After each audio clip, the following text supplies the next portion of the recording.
Então vamos lá. Como eu estava falando para vocês, o grupo de substâncias de metabólitos secundários que nós vamos estudar hoje são os flavonoides. O que flavonoide faz? Flavonoide, eles são um grupo de substâncias que nas plantas são produzidos especialmente nas angiospermas, que são vegetais superiores, vegetais que possuem flor e fruto. E olha só, se vocês repararem, todos esses vegetais aqui têm cor intensa, vermelho intenso, azul intenso, roxo. Esses tons de vermelho, de roxo, de laranja são atribuídos pelos flavonoides. Então, a planta que tem os frutos assim tão intensamente coloridos, é característica dela uma produção intensa de flavonoides no fruto. Torna também o fruto mais atraente para os animais que vão ingerir o fruto e depois defecam a semente, com isso vão espalhando o vegetal pelo ambiente. Né?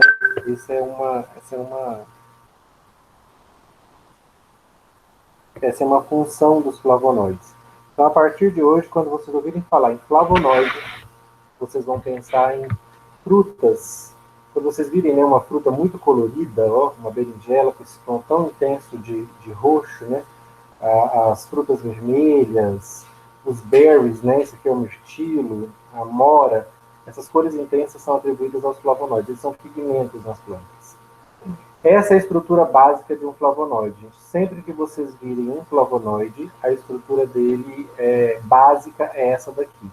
E normalmente nesse anel aqui, ó, no anel B, há hidroxilas ligadas, tá? Hidroxila é o OH. Tem hidroxilas ligadas aqui. Então, os flavonoides têm essa estrutura básica. São vários grupos químicos que a gente considera como flavonoides, tá? Então, eles são sintetizados principalmente por angiospermas, tá? Não são só por angiospermas, mas eles são quase ausentes em algas, em vegetais inferiores, como briófitas, musgos, quase não possuem flavonoides. As plantas superiores que têm frutos, elas produzem os flavonoides. E eles apresentam uma diversidade química e funcional muito grande na planta. Normalmente, um flavonoide é polar, só que a solubilidade em água dele é variável e eles são extraídos por solventes polares. Tá? Então, quanto maior polar o seu solvente, maiores as chances de você extrair os flavonoides do seu extrato.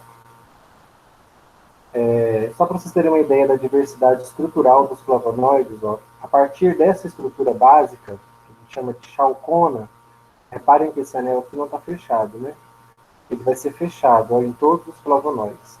Eu vou gerar vários tipos de flavonoides, né? Catequinas, leucoantocianinas, antocianinas, flavonoides, dihidroflavonoides, hidroxiflavonoides, então vários flavonas.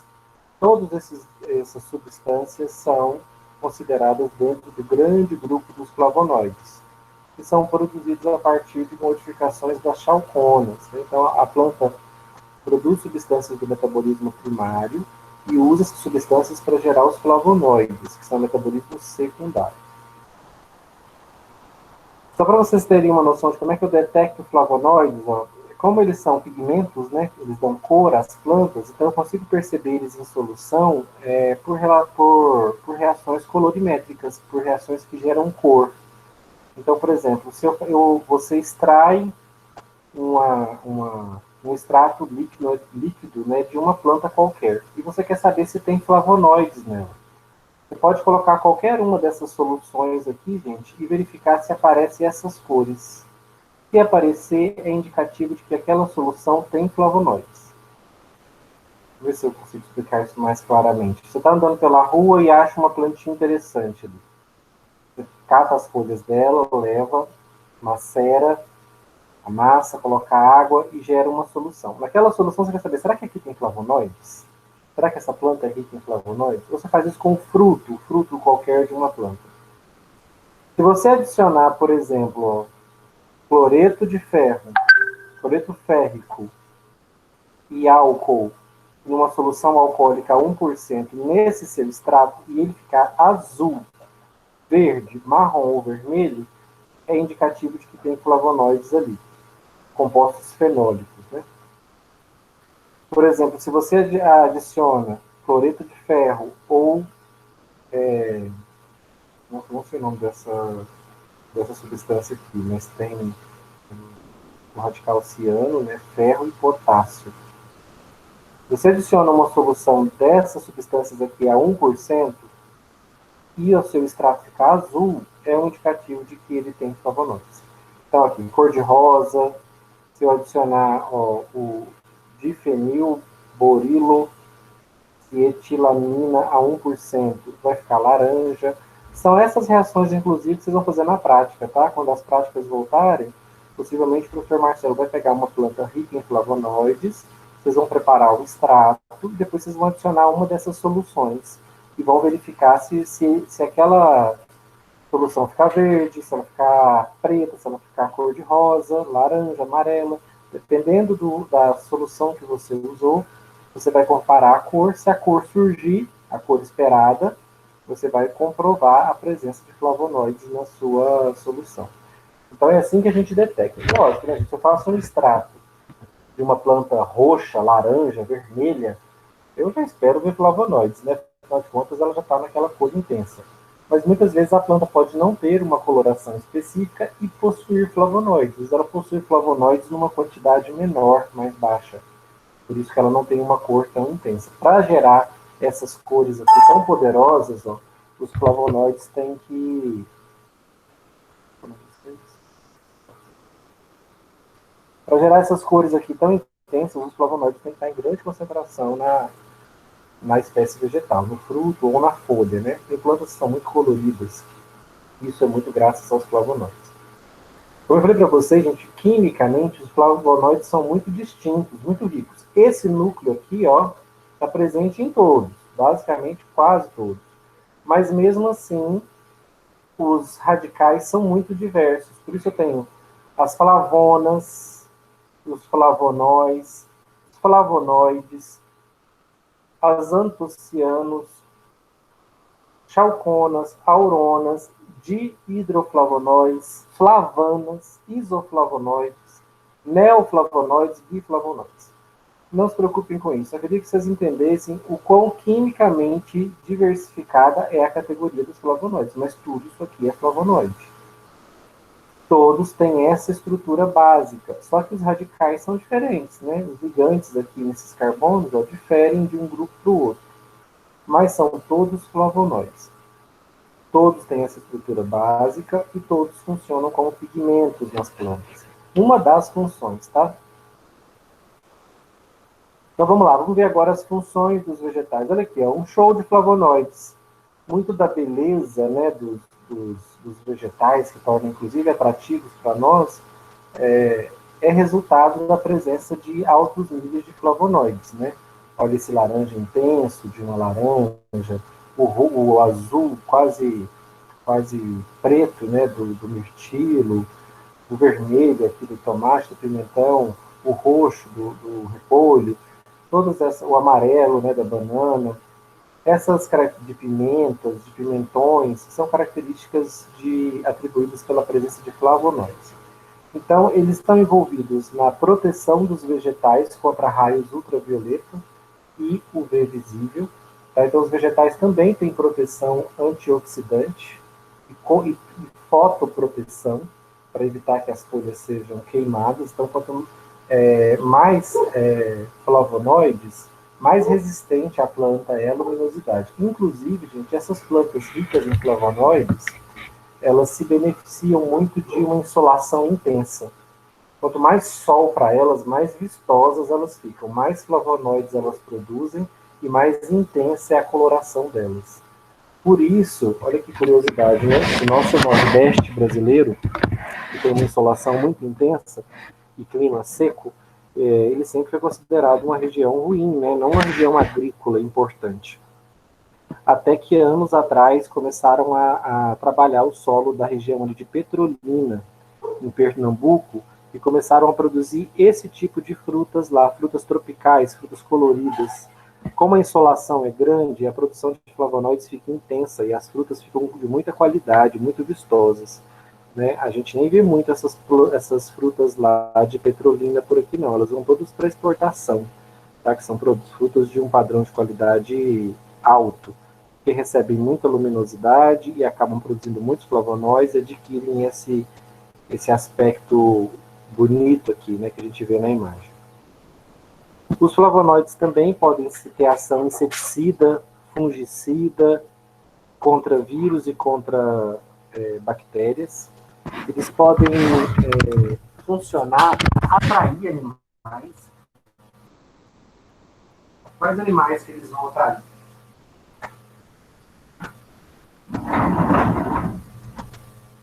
Eles atraem os animais justamente quando os frutos estão maduros, que é o momento do fruto ser comido mesmo pelo animal. E é interesse da planta que o seu fruto seja comido por um animal, porque daí ele vai continuar caminhando, né, ali por aquela região.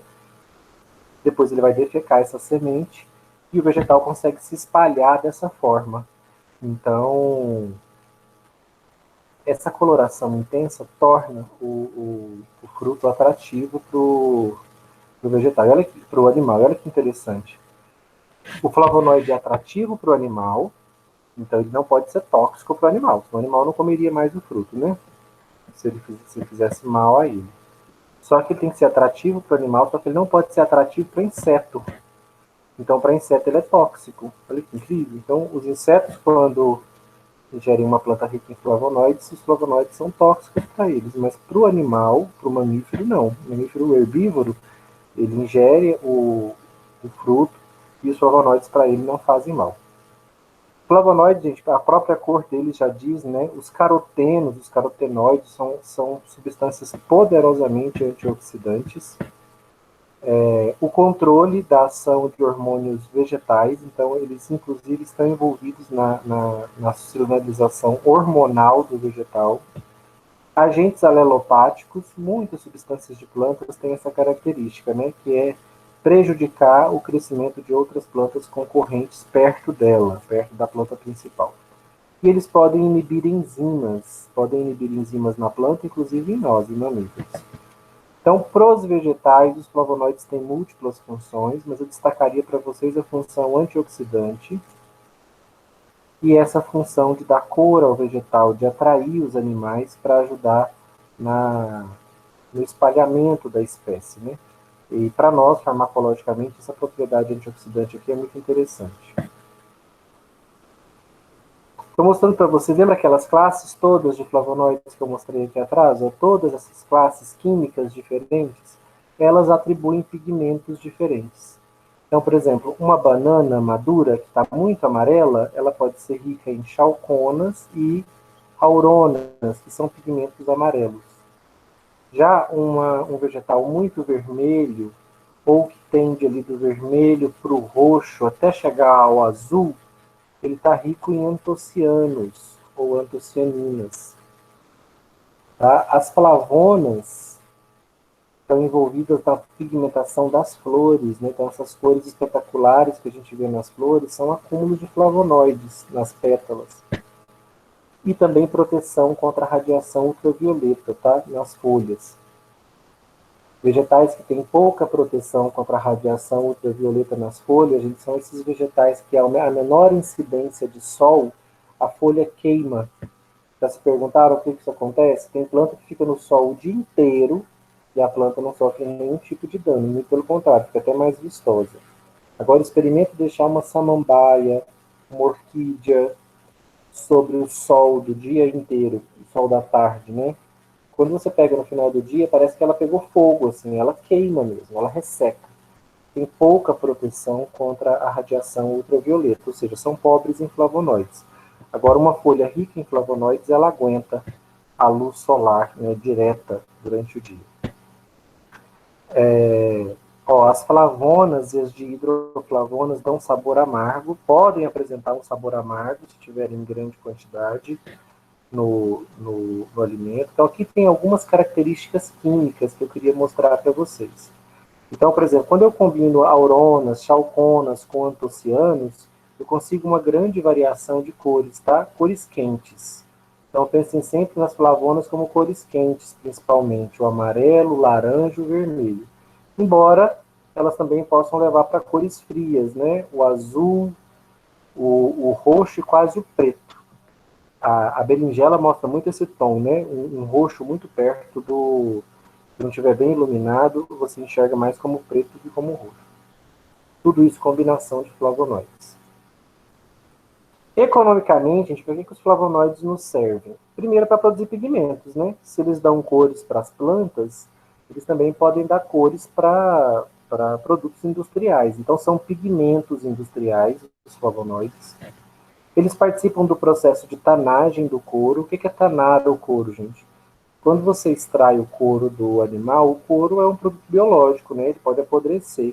Então ele passa por uma série de tratamentos que vai garantir que ele fique rígido, firme e que ele não apodreça, que ele não degrade. Então esse processo de tanagem usa, entre outras substâncias, flavonoides. Ele é um corante, claro, né? Além de ele ser um pigmento para indústrias químicas, ele também é um corante para a indústria alimentícia. Então, vários alimentos que a gente tem com cores intensas são flavonoides, né? São estruturas copiadas dos pigmentos que as plantas usam para dar cor para os seus frutos e para as suas flores, que a gente usa para dar cor para os nossos alimentos sintéticos. Produção de cosméticos e nutracêuticos. Então, como os flavonoides, especialmente, gente, por conta do poder antioxidante.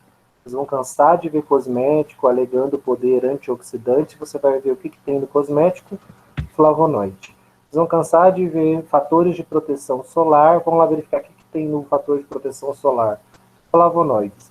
Então, assim como a planta usa flavonoides para deixar a sua folha resistente ao sol, a gente usa os flavonoides para aumentar a proteção da nossa pele contra o sol, contra a radiação UV. Então, a proteção solar e a atividade antioxidante são profundamente exploradas aqui nos cosméticos, tá? E a atividade antioxidante nos nutracêuticos. Farmacologicamente, gente, estudos in vitro mostram que flavonoides são antitumorais, anti-inflamatórios, antioxidantes e estrogênicos. Essas propriedades in vivo nem todas estão confirmadas. Nós não temos antitumorais e anti-inflamatórios derivados de flavonoides. Mas nós temos antioxidantes, temos substâncias estrogênicas, que a gente vai ver daqui a pouco. Ó, talvez vocês conheçam, né? O Teuto aqui de Anápolis é uma das empresas precursoras desse medicamento aqui, ó, diosmina mais esperidina. A esperidina, gente, junto com a rutina, formam o que a gente chama de vitamina P, que é um flavonoide. A diosmina também é um flavonoide.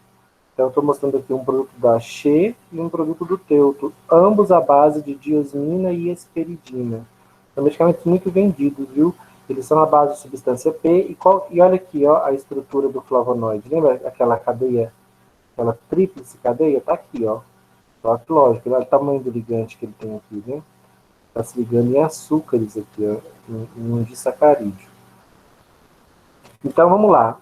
A diosmina e a esperidina, que são parte da... A esperidina é parte da vitamina P junto com a rutina. A diosmina é um outro flavonoide. Eles são protetores venosos, gente. Então, as pessoas que têm varizes, que têm hemorroidas, usam esses medicamentos aqui.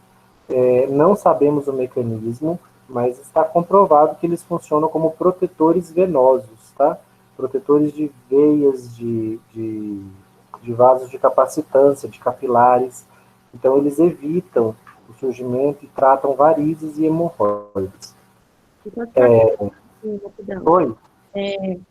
Esse diosperidina, é isso mesmo, é flavonide. Esse medicamento aí, ele serve para aquelas, nas pernas que a gente tem, daquelas veinhas, aqueles vasos? É para isso, para tratamento de varizes. Não, mas varizes e vasos não são duas coisas diferentes? Varizes e o quê? Eu não entendi outra palavra. Varizes e vasos. Aqueles vasozinhos que estouram na perna? Aquilo ali é varize. Não, mas tem os outros, os pequenininhos, bem pequenininhos. Os bem pequeninos, né? Olha, isso aí a gente chama de varicosidades. Mas são pequenas varizes, é porque o calibre do vaso é diferente. Quando é uma veia mais calibrosa, forma aquela varize mais nítida. Dependendo do tamanho da veia, ela pode, e da inflamação que surge na veia, ela pode formar até um relevo, né? Aquela varize que forma um relevo da pele. Essas são mais graves, né? vasos mais calibrosos. Aquela em vasos bem fininhos, elas ficam parecendo um desenho, né, na pele. Mas são varizes, só que em veias de calibres diferentes. No geral, a gente chama de varicosidade. Se você ler na bula deles aqui, está escrito que eles tratam varicosidades. A própria hemorroida é uma varicosidade, é uma dilatação das veias da região do reto e do ânus. Tá? Então, ele é para tratar isso. E olha que interessante, realmente a gente não conhece o mecanismo, né? Eu, como professor de farmacologia, de farmacologia dinâmica, fico agoniado, assim, curioso, né, com esses mecanismos, porque, de fato, eles mostram atividade farmacológica. Só que a gente não sabe o que eles provocam, de fato. E, inclusive, o ginkgo biloba, que é um produto uma planta usada na medicina tradicional chinesa há milênios já, a gente sabe que o ginkgo biloba, a alegação dele é que ele melhora a saúde dos vasos sanguíneos também, só que no sistema nervoso central. Então ele trataria a demência vascular. Por isso que as pessoas usam o ginkgo biloba para melhorar a memória, para melhorar o funcionamento do sistema nervoso central, porque teoricamente ele melhoraria a saúde dos vasos sanguíneos no sistema nervoso central. E aí, tradicionalmente, ele é usado para isso. E o ginkgo biloba é rico em flavonoides, né? É uma espécie que tem mais de 20 flavonoides ativos. Então, realmente, eu acredito, como professor de farmacologia, assim, que o fato deles serem antioxidantes nos vasos sanguíneos, eles captam os radicais livres e mantêm os vasos sanguíneos jovens. Então, mantém os vasos sanguíneos por mais tempo saudáveis. Então, eu acredito que essa seja a grande propriedade farmacológica dos flavonoides, como a rutina, a esperidina e a diosmina, por conta de reterem radicais livres, impedir o estresse oxidativo, ou seja, impedir que a célula seja danificada nos vasos sanguíneos e manter essa célula jovem por mais tempo. Mas, enfim, o ginkgo biloba parece ter uma ação interessante nos vasos sanguíneos do sistema nervoso e a diosmina e a esperidina nos vasos periféricos, tá? Especialmente nas veias, tratando varizes e hemorroides. Outro flavonoide polêmico são os flavonoides da soja, poderosa soja, né, que tanto dinheiro movimenta e que tanto é utilizada, né, para diversos fins, para produção de óleo, para produção de carne, para produção de leite, enfim, a soja é de rações, né, enfim, a soja é bastante utilizada e multifunções aí na indústria, gera muito dinheiro, e a soja é rica em flavonoides. Os flavonoides da soja a gente chama de isoflavonas. Coloquei várias aqui para vocês conhecerem a estrutura. Ó, tá vendo que vocês sempre vão ver aquela estrutura tríplice ali dos anéis. Ó. Lembra que eu falei que normalmente esse anel tinha uma hidroxila, o anel B? Deixa eu voltar lá, lembrar. Lembra que eu falei ó, que essa é a estrutura básica dos flavonoides? Que esse anel B aqui da ponta costumava ter uma hidroxila? Olhem aqui nas isoflavonas da soja. Ó. Tá vendo? O anel B todo hidroxilado. Vendo que são estruturalmente diferentes, mas são todas com o núcleo básico que faz delas flavonoides. As isoflavonas da soja, gente, os estudos mostram que elas são agonistas do estrogênio feminino. Então, elas teriam ações na mulher semelhantes às do estrogênio. E como a gente sabe, as mulheres na menopausa, os níveis de estrogênio caem. Então, elas sentem aqueles sintomas climatérios, né? Elas sentem aquelas ondas de calor, sudorese. E, teoricamente, as isoflavonas da soja tratariam esses sintomas climatérios. Existem até medicamentos, né? Produtos tecnicamente elaborados à base de isoflavona. Né? Olha aqui o nome isoflavina é o nome de marca, né? Similar, e o nome do ativo é glicinimax. São isoflavonas de soja. Polêmico, tá? Bem polêmico, porque aqui na farmacologia dinâmica, os livros de farmacologia dizem que a gente até absorve essas flavonas mas a gente acabaria secretando elas de novo, esses fitoesteróis, né, de plantas. Então, esses estrogênios, né, vegetais. A gente absorveria no intestino, mas acabaria devolvendo ele, secretando ele de volta no intestino. Mas os defensores aqui das isoflavonas alegam que elas têm efeitos semelhantes aos do estrogênio feminino. Então, ajudariam no tratamento da pós-menopausa, né, que a gente chama de sintomas climatéricos, que a mulher sente quando entra em menopausa. Aquelas ondas de calor, especialmente, e estão ricos, presentes em soja. Até, inclusive, muitas mulheres mais velhas começam a tomar leite de soja, carne de soja, enfim, aumentam o consumo de soja na sua dieta para aumentar o consumo dessas isoflavonas e não necessariamente recorrem ao uso de medicamentos. Gente, alguma dúvida sobre os flavonoides? Então, flavonoides são corantes das plantas, das flores e dos frutos, e eles têm como características importantes para o vegetal atrair animais, porque tornam a fruta mais atraente, inclusive para nós, né, para os animais aqui da espécie Homo sapiens. Funciona, no geral, com os animais, para nós também é atraente essa coloração. Eles têm um poder antioxidante para o próprio vegetal e protege o vegetal de radiação ultravioleta. Então eu tenho flavonoides, né, nas folhas para proteger de radiação ultravioleta. E também tenho nos frutos para proteger de radiação ultravioleta e para atrair animais. Eles têm colorações, ó, cada tipo de flavonoide, cada tipo químico gera uma pigmentação diferente. Diferentes combinações deles vão gerar diferentes cores. As flavonas são responsáveis pela fotoproteção, por isso elas são usadas também em protetores solares. Olha aqui, ó, isso aqui é um medicamento isso aqui é um cosmético para pele. Ó, 100% Botox Oil for Face. Olha o apelo de marketing dele. Né? Ele está dizendo que ele é um óleo funciona como um Botox, né? Para a sua pele. E esse aqui é um produto rico em flavonoides.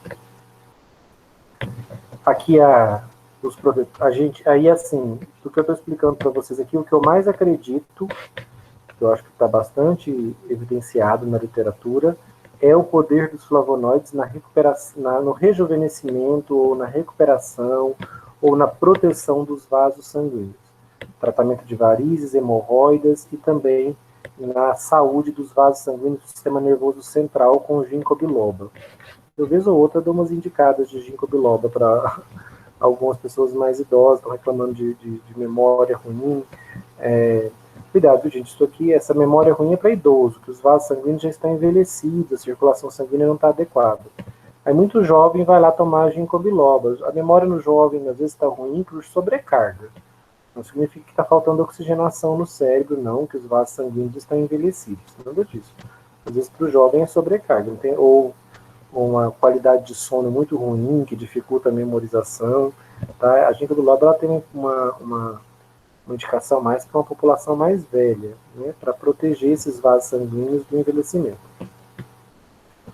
As isoflavonas, com seu poder estrogênico, né, então possivelmente aí melhorariam os sintomas climatérios, algo que não está assim tão solidificado na literatura. Ok? Alguma pergunta, gente, sobre isoflavonas antes da gente entrar em taninos? Ou sobre flavonoides no geral?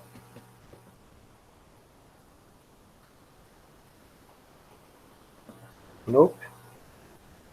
Então tá, vou começar taninos. Taninos é bem curtinho, são 6 slides só. Taninos, gente, mais um produto secundário das plantas. Nunca pode esquecer, tá? Metabolismo secundário são substâncias que a planta produz para se adaptar ao ambiente. Não são moléculas básicas, né? Não são proteínas, açúcares, lipídios e ácidos nucleicos. São substâncias que qualquer organismo produz porque é importante para ele para existir, né? Para a formação das suas células. Já os metabólitos secundários, como os taninos, são substâncias adaptativas que a planta desenvolve para melhor se adaptar ao meio ambiente. Ó, o que eu botei aqui como capa dos taninos? Banana verde. O que vem à cabeça de vocês, gente, quando vocês olham para essa foto? Qual propriedade que vocês imaginam?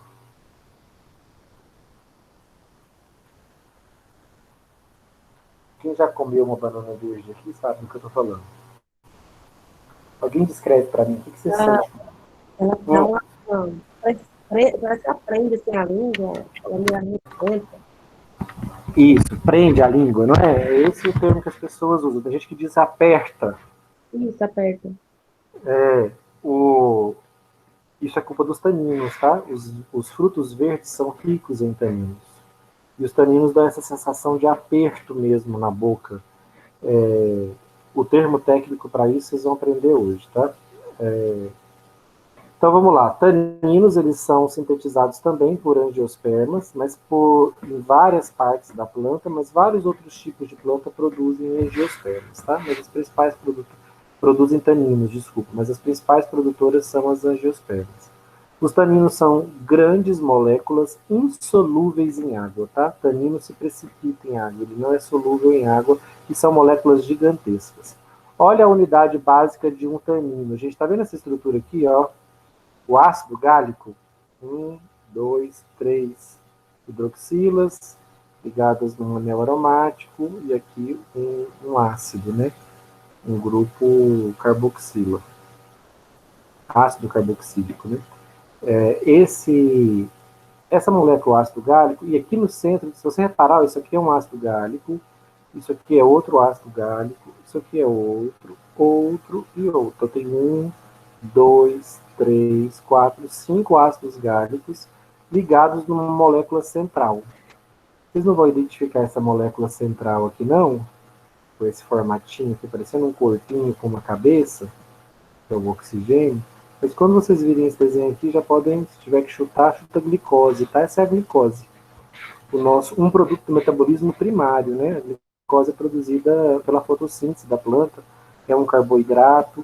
Então, isso aqui é metabolismo primário da planta. Ela usa glicose e liga na glicose 5 moléculas de ácido gálico. Isso é a estrutura básica de um tanino. Gente, olha o tamanho dessa molécula.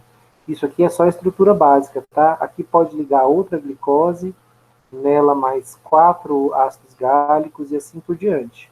Então, os taninos, eles são grandes estruturas que repetem essa estrutura básica aqui, ó, grandes fractais, né? A estrutura básica deles é essa daqui.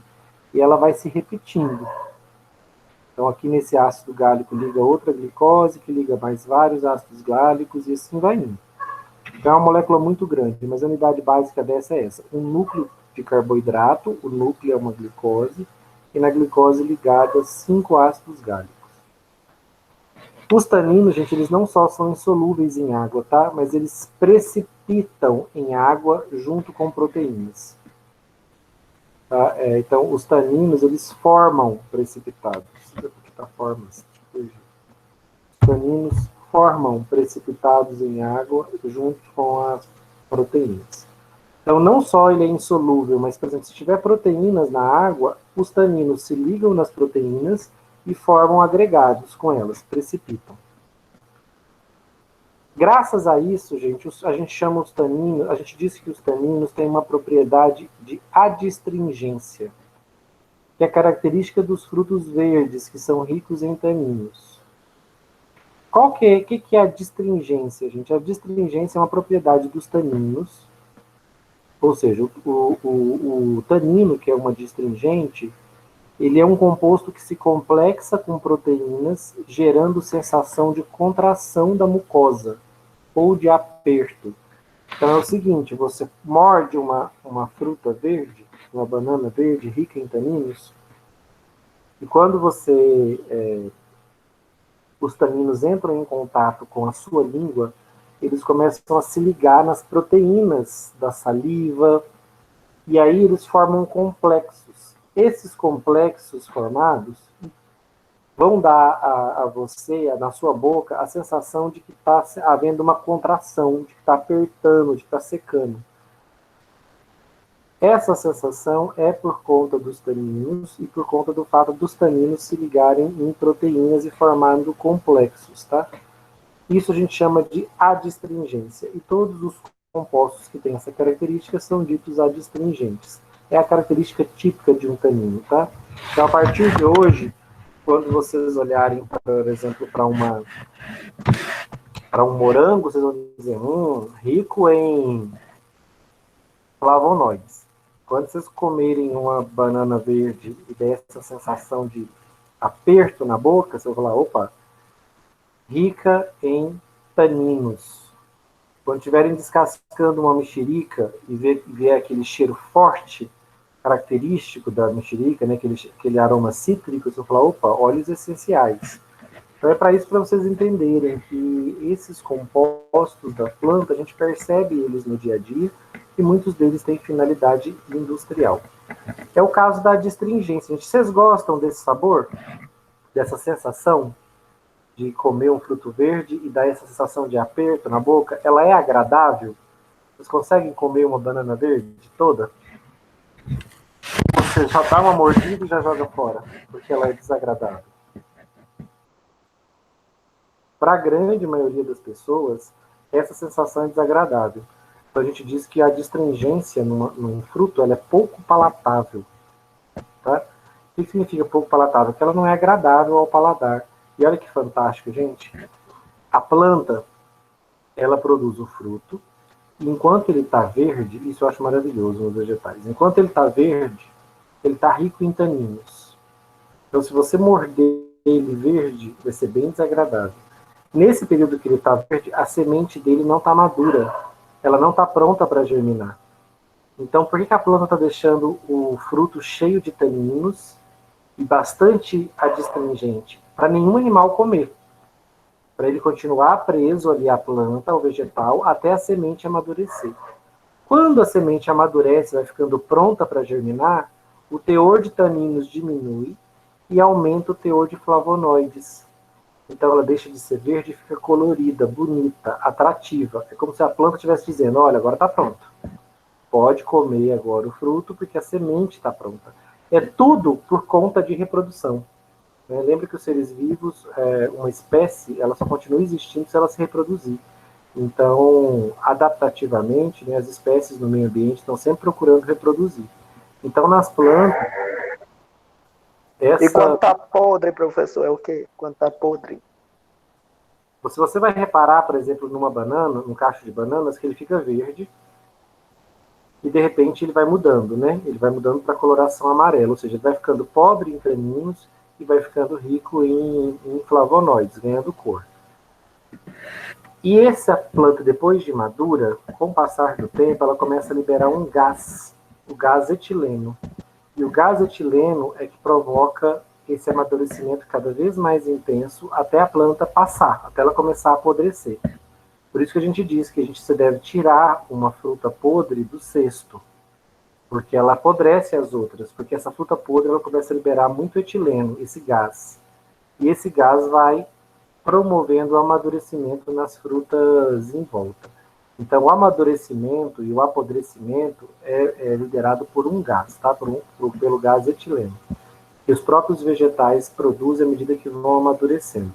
Por isso que um amadurece os outros, isso é bom. Só que também, se ficar em excesso durante muito tempo, eles vão acabar se decompondo. E se decomporiam de qualquer forma, né, gente? As plantas são células. Um fruto é feito de células. E uma célula só se mantém viva se ela estiver ligada a um organismo, recebendo nutrientes constantemente. A partir do momento que você arranca um fruto da planta, você desliga ele do organismo. Então, o suprimento de nutrientes dele acaba. Em algum tempo, ele vai apodrecer. É a mesma coisa se você desconectar um membro do nosso corpo. O membro aqui está cheio de células vivas, mas se eu tiro o meu braço do meu corpo, o suprimento de nutrientes para ele acaba e esse tecido vai apodrecer.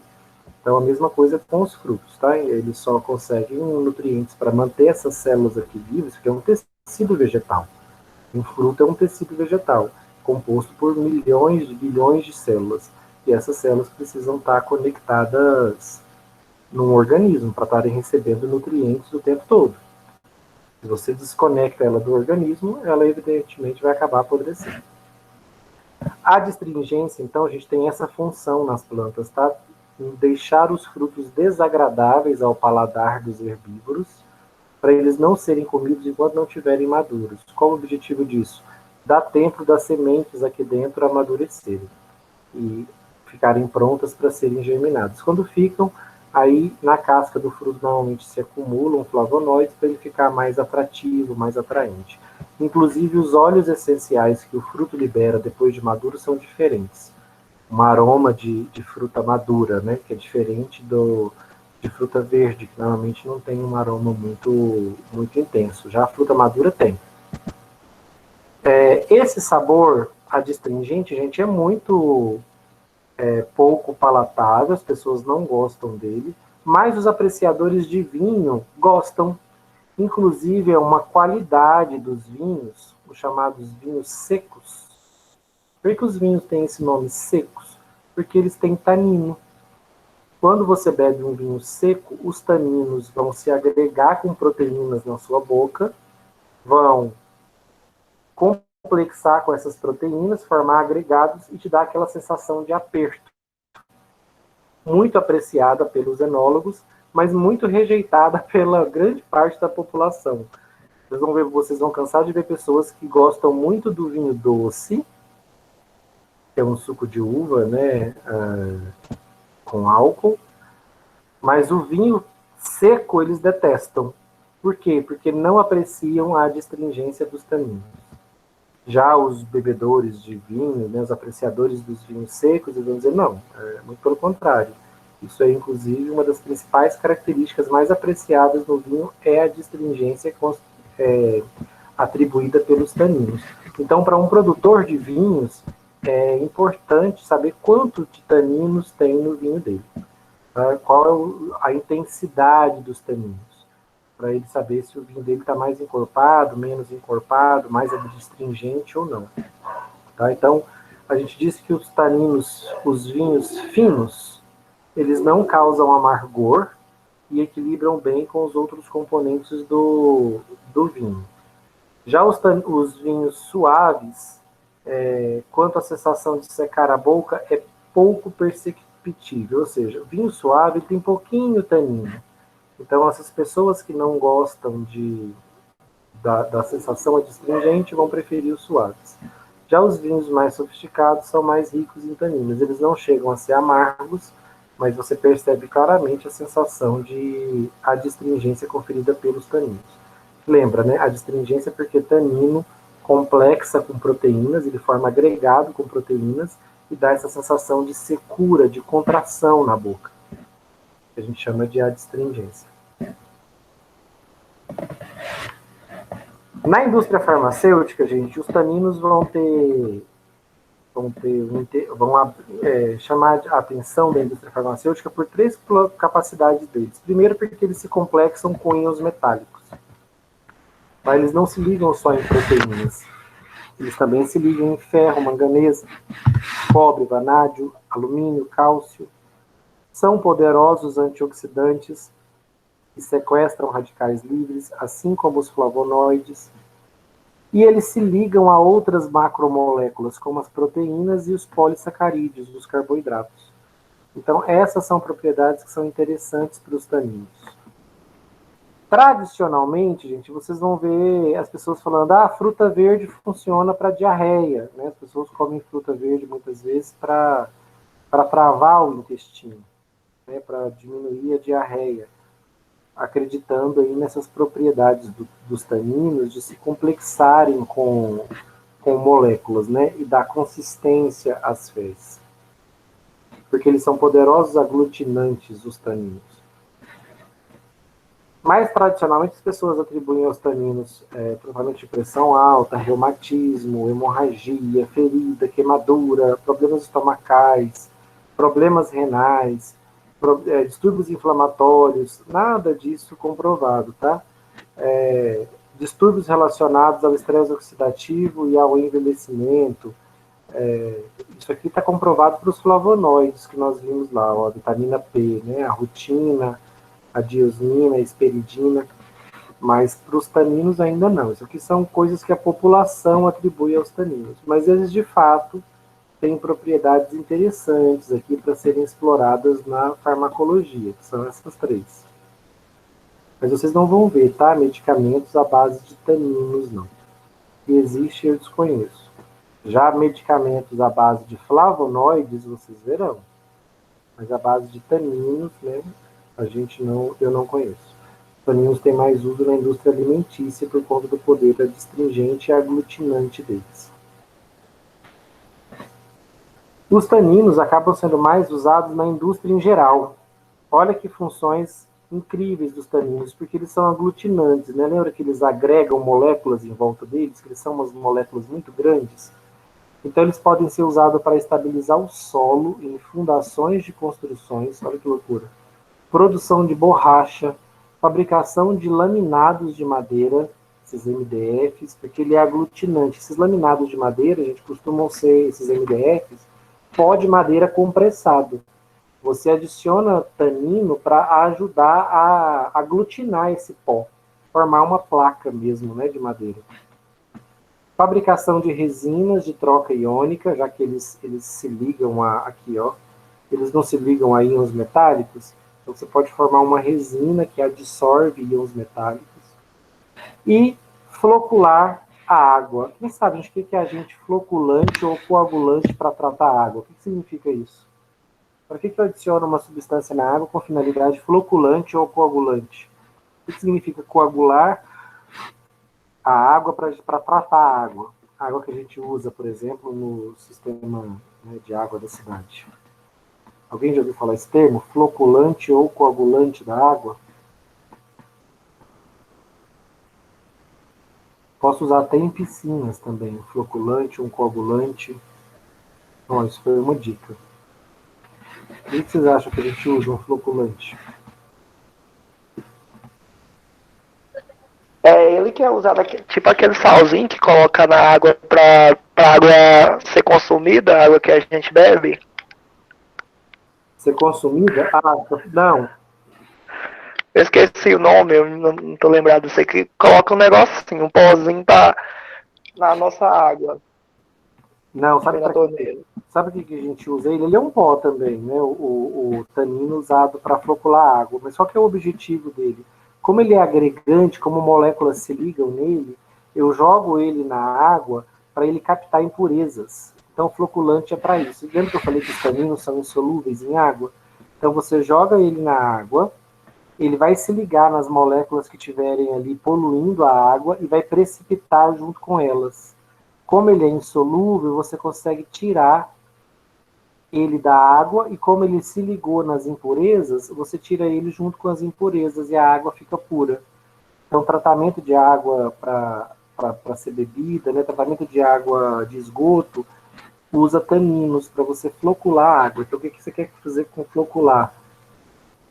Precipitar sujeiras. Precipitar impurezas que tenham na água ligadas nos taninos. Então, essa é uma função deles na indústria. Gente, esses são os taninos, né? Se os flavonoides davam cor como principal característica, né, pigmentos com propriedade antioxidante poderosa, os taninos geram adstringência. E a principal propriedade deles é agregar substâncias. Eles se ligam a outras moléculas. E com isso eu posso usar isso para várias finalidades, terapêuticas ou não terapêuticas. Né? E a adstringência deles é normalmente rejeitada em alimentos, mas é apreciada especificamente nos vinhos secos, pelos apreciadores de vinhos secos, né? Que não são também muito comuns, não. Então, alguém aí gosta, gente, já provou um vinho seco, rico em taninos? Inclusive o termo vinho seco é por conta de ser rico em taninos e dar essa sensação de secura na boca, de adstringência. Tem gente que detesta, né? E outros vão... Mas vinho seco é uma educação, viu? Inicialmente você acha a coisa mais horrível do mundo e com o tempo você vai treinando seu paladar e vai gostando. Alguns gostam muito, outros acham apenas, né, dá para beber, mas É uma questão de treinar o paladar. Inicialmente, a presença de taninos no vinho seco é muito aversiva para algumas pessoas que nem provam de novo, já desistem. Mas quem insiste acaba gostando. Ok? Então, os taninos são grandes, imensas moléculas com um núcleo de carboidrato, com propriedades adstringentes e principal característica, a capacidade de se complexar com outras moléculas, sejam elas íons metálicos ou grandes moléculas orgânicas. Já os flavonoides são pigmentos que dão cor aos frutos e às flores e que têm como principal característica um poder antioxidante muito grande. Por isso, ajudam na proteção dos vasos sanguíneos contra o envelhecimento, tanto da periféricos quanto da cabeça, no caso os flavonoides do ginkgo biloba, e também alguns flavonoides presentes na soja têm uma atividade biológica semelhante à do estrogênio feminino. Então ajudariam a tratar os sintomas da menopausa, que estão relacionados à queda do estrogênio. Tá certo? Essa foi a minha apresentação para vocês sobre taninos e flavonoides. Já tínhamos visto óleos essenciais, já tínhamos visto polissacarídeos e lignanas. Então fica faltando agora para a nossa última aula na semana que vem, alcaloides, com grande importância farmacológica. Eu vou falar basicamente só deles. Vou fazer uma apresentação rapidinha das saponinas. Muitas dessas substâncias que nós estamos vendo, vocês vão extrair e identificar nas aulas práticas, tá? Quando as aulas práticas voltarem.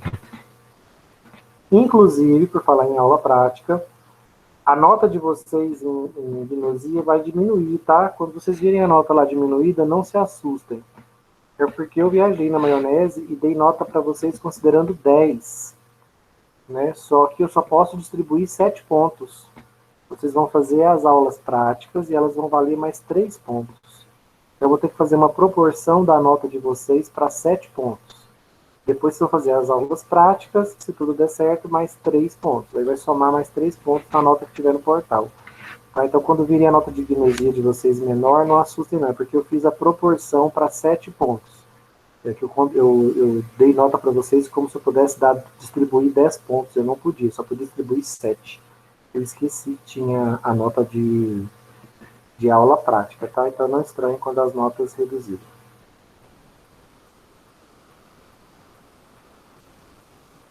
Alguma dúvida?